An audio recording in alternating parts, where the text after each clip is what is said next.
My mother stands tall. 5 feet tall, in fact, a giant amongst men. I've seen her stop a herd of cattle and even a couple of rowdy boys with a look. You know what look I'm talking about.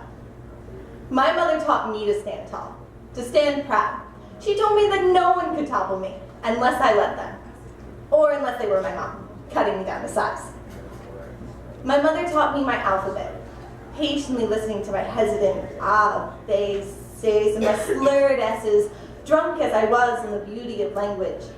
She taught me basic arithmetic, that seed plus dirt plus water could equal wonderland or a bountiful harvest, but only if my determination were greater than or equal to what life demanded of me. When I started kindergarten, my mother packed my bag with a rainbow of crayons, colored paper, and confidence for my imagination, as well as bright pink erasers and the ability to apologize for the mistakes she knew I was going to make.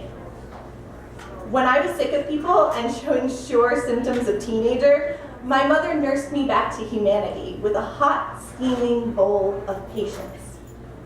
My mother gave me everything I needed to divide, conquer, and build a better world, a balanced breakfast of success, if you will. Love, advice, crocheting lessons, fuzzy slipper socks at Christmas, and my junior prom corsage. She told me time and time again to always trust my heart above my head and to never be less than all that was me. And eventually, I listened. And finally, my mother let me go. And when asked if it was hard watching her eldest go off and take on the world, she said that of course it was, but that was the point.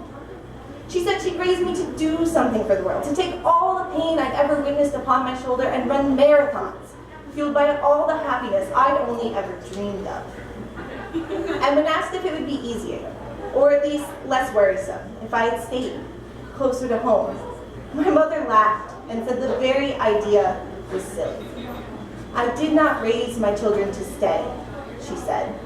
I raised my children to fly.